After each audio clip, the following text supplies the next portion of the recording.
शनिवार को हनुमान जी की पूजा क्यों की जाती है? इस सवाल का जवाब छुपा है लंका की एक अंधेरी कोठरी में, जहां एक देवता कैद था और एक राजा अपने अहंकार में पूरी दुनिया को चुनौती देने वाला था। क्या आप जानना चाहते हैं कि ये रहस्य क्या है? त्रेता युग का समय था। लंका सिर्फ सोने की नगरी नहीं थी, बल्कि शक्ति और अभिमान का प्रतीक बन चुकी थी। सूरज की किरणें सोने की दीवारों पर चमक रही थीं, लेकिन इस सोने के महल के भीतर छुपा था एक ऐसा रहस्य जिसे देखकर हर कोई दंग रह जाता। रावण के महल में एक दिव्य घटना होने वाली थी। रावण का पुत्र जन्म लेने वाला था, एक ऐसा पुत्र जो भविष्य में देवताओं तक को चुनौती देगा। लेकिन जन्म के समय आकाश में ग्रहों की स्थिति बहुत ही विचित्र थी। ज्योतिषियों ने रावण से कहा, राजन, यह बालक महान योद्धा बनेगा, परंतु शनिदेव की स्थिति के कारण इसका जीवन पूर्णतः अजेय नहीं होगा। यह सुनते ही रावण का चेहरा क्रोध से लाल हो गया। उसके हृदय में अहंकार ने जगह बना ली थी। रावण ने ठान लिया, अब कोई ग्रह उसके पुत्र के भाग्य को नियंत्रित नहीं करेगा। अपने तप, योग बल और शक्ति से रावण ने ग्रहों को अपने अधीन करने का प्रयास किया। अंततः रावण ने अपनी मायावी शक्तियों का प्रयोग किया और शनिदेव को बलपूर्वक बंदी बना लिया। उनके हाथों में भारी बेड़ियां जकड़ी थीं और उन्हें लंका की एक अंधेरी कोठरी में कैद कर दिया गया। रावण को विश्वास था अब उसका पुत्र अजेय होगा, अब उसके जीवन पर किसी ग्रह का कोई प्रभाव नहीं पड़ेगा। लेकिन रावण यह भूल गया था, कर्म और प्रकृति के नियम किसी के बंधन में नहीं बनते। उसी त्रेता युग के समय हनुमान जी अपने हाथों में प्रभु श्री राम का संदेश और उनकी दी हुई पवित्र अंगूठी लिए माता सीता की खोज में स्वर्णिम लंका पहुंचे थे। सोने से दमकती लंका अपनी विशाल दीवारों और भव्य महलों के साथ मानो हर कोने में शक्ति का प्रदर्शन कर रही थी। लेकिन हनुमान जी का मन केवल एक ही लक्ष्य पर केंद्रित था, माता सीता का पता लगाना। वे धीरे धीरे सावधानी से महलों और गलियों को पार कर रहे थे। हर ओर उनकी दृष्टि सतर्क थी, हर आवाज, हर परछाई पर ध्यान दे रहे थे। चारों तरफ राक्षसों की कड़ी पहरेदारी थी, लेकिन उनके कदमों में न डर था, न किसी संकोच का नामो निशान। अचानक महल के एक एकांत भाग में हनुमान जी को धीरे धीरे एक अजीब सी शांति महसूस हुई, मानो हर एक चीज, हर आवाज धीरे धीरे रुक गया हो, जैसे वहां समय भी थम सा गया हो। हर हलचल, हर परछाई अचानक चुप हो गई हो। उन्होंने देखा एक अंधेरी कोठरी थी, जिसके भीतर से एक दिव्य आभा झलक रही थी। हनुमान जी ठिठक गए।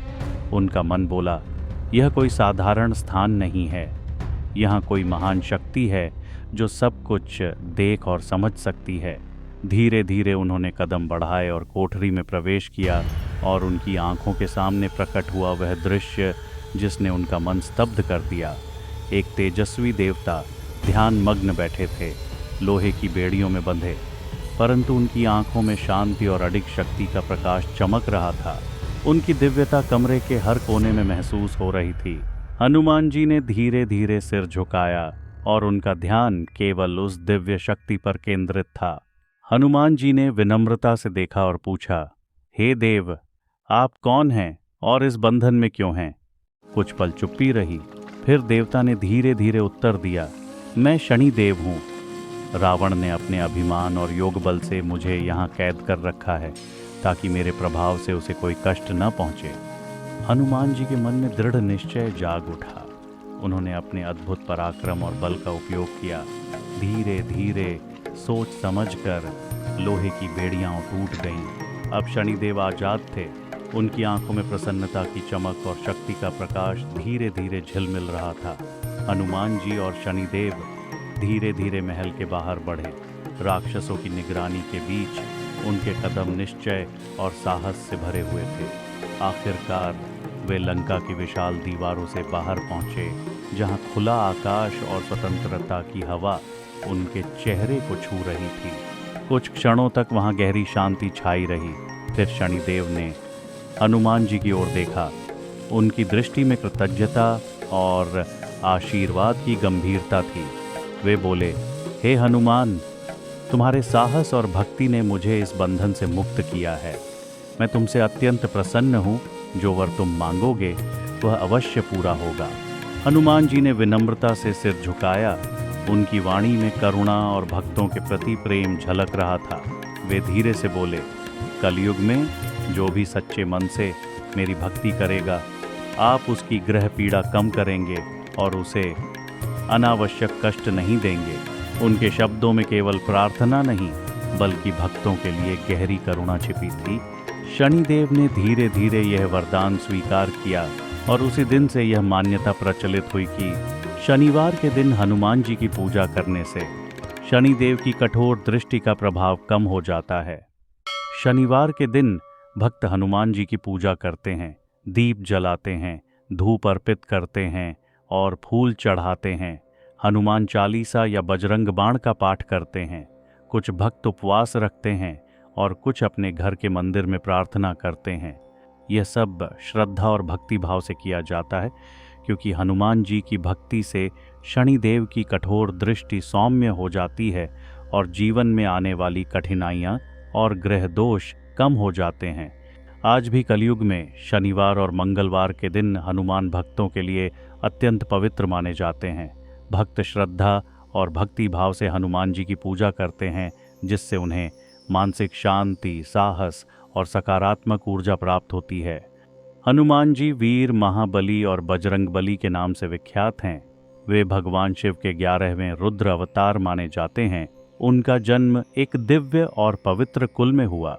उनकी माता अंजनी थीं, जो तपस्विनी और अत्यंत पवित्र स्वभाव की थीं, और उनके पिता श्री केशरी पराक्रमी वानर राज्य थे। ऐसे दिव्य संस्कारों और आशीर्वादों से ही एक अद्भुत शक्तियों से संपन्न महावीर का अवतार हुआ। उन्हें वायुदेव का आशीर्वाद प्राप्त था, इसलिए उन्हें वायुपुत्र के रूप में भी जाना जाता है। हनुमान जी के अद्भुत और दिव्य गुणों का वर्णन करना केवल शब्दों में संभव नहीं है। वे अपार शक्ति, अद्भुत वेग, गहन बुद्धिमत्ता और साहस के धनी हैं। उनके व्यक्तित्व में भक्ति, नम्रता और विघ्नहर्ता, संकट निवारक की विशेष छटा स्पष्ट रूप से झलकती है। रामायण में हनुमान जी का योगदान अत्यंत महत्वपूर्ण और अद्वितीय है। वे भगवान राम के अचल भक्त और सेवक थे। सीता माता की खोज में उन्होंने भुवन और पर्वत पार किए और अंततः लंका तक पहुँचे, जहाँ उन्होंने संकटों का निर्भय सामना किया। हनुमान जी की स्तुतियाँ और हनुमान चालीसा का असर अत्यंत दिव्य और अद्भुत है। भक्त नियमित रूप से इनका पाठ करते हैं। इससे न केवल मानसिक शांति प्राप्त होती है, बल्कि जीवन में शक्ति, साहस और संकटों का सामना करने की क्षमता भी बढ़ती है। इन स्तोत्रों का जप करने से भक्तों के हृदय में भक्ति की गहराई और आत्मविश्वास उत्पन्न होता है। हनुमान जी केवल अपार शक्ति और पराक्रम के प्रतीक ही नहीं हैं, वे ज्ञान, आत्मिक समर्पण और अटूट निष्ठा के भी जीवंत उदाहरण हैं। उनकी शक्ति केवल बाहुबल तक सीमित नहीं थी, बल्कि उनका मन संयमित था, बुद्धि प्रखर थी और हृदय प्रभु भक्ति से पूर्ण था। जीवन में आने वाले प्रत्येक संकट का उन्होंने भक्ति, धैर्य और दृढ़ निश्चय के साथ सामना किया।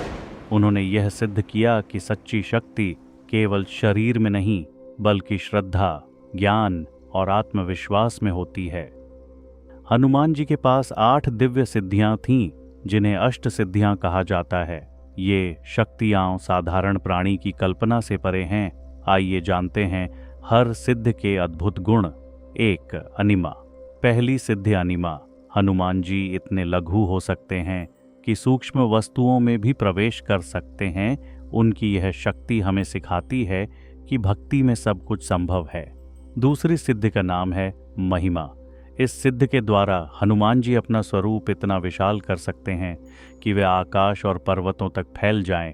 उनकी यह दिव्य शक्ति हमें उनकी महानता और अपार सामर्थ्य का अनुभव कराती है। तीसरी सिद्धि का नाम है लघिमा। इस सिद्ध के द्वारा हनुमान जी स्वयं को इतना हल्का बना सकते हैं कि वे हवा और जल पर भी सहजता से विचरण कर सकें। उनकी यह शक्ति दर्शाती है कि दिव्य सामर्थ्य के आगे कोई भी बाधा टिक नहीं सकती। चौथी सिद्धि का नाम है गरिमा। इस सिद्धि के द्वारा हनुमान जी स्वयं को इतना भारी बना सकते हैं कि उनके भार से पर्वत और धरती भी कंपित हो उठे। उनकी यह दिव्य शक्ति उनके अपार सामर्थ्य और अडिग स्थिरता का प्रतीक है। 5वीं सिद्धि का नाम है प्राप्ति। इस सिद्धि के द्वारा हनुमान जी किसी भी वस्तु को कहीं भी सहज रूप से प्राप्त कर सकते हैं। उनकी यह दिव्य शक्ति दर्शाती है कि जब भक्ति और संकल्प अटूट हो तो कोई भी लक्ष्य दूर नहीं रहता। 6ठी सिद्धि का नाम है प्राकाम्य। इस सिद्धि के द्वारा हनुमान जी अपनी इच्छा अनुसार कार्य सिद्ध कर सकते हैं और भक्तों की मनोकामनाएं पूर्ण करने में समर्थ हैं। उनकी यह दिव्य शक्ति आशा, विश्वास और कृपा का प्रतीक है। 7वीं सिद्धि का नाम है ईशित्व। इस सिद्धि के द्वारा हनुमान जी को संसार की शक्तियों पर दिव्य प्रभुत्व प्राप्त है। उनकी यह सामर्थ्य दर्शाती है कि वे केवल बलवान ही नहीं बल्कि दिव्य सत्ता के प्रतीक भी हैं। 8वीं सिद्धि का नाम है वासित्व।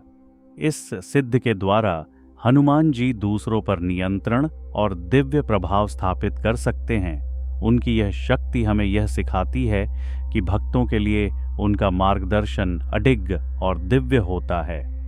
हनुमान जी के पास 8 दिव्य सिद्धियां थीं जिन्हें अष्ट सिद्धियां कहा जाता है। इनमें से उन्होंने अपनी प्राप्ति, प्राकाम्य और लघिमा सिद्धियों का उपयोग राम सेतु का पुल निर्माण करने के लिए किया, जिससे पत्थर सहज उठाकर समुद्र पार करने में सक्षम हुए। इन सिद्धियों के माध्यम से उन्होंने भक्ति, ज्ञान और शक्ति का अद्भुत संगम दर्शाया। इससे हमें यह सीखने को मिलता है कि श्रद्धा, निश्चय और भक्ति के साथ किसी भी संकट का सामना आसानी से किया जा सकता है। जय श्री राम, जय हनुमान। अगर आपको यह वीडियो पसंद आया हो तो कृपया चैनल को लाइक और सब्सक्राइब करना न भूलें। जय श्री राम, जय हनुमान।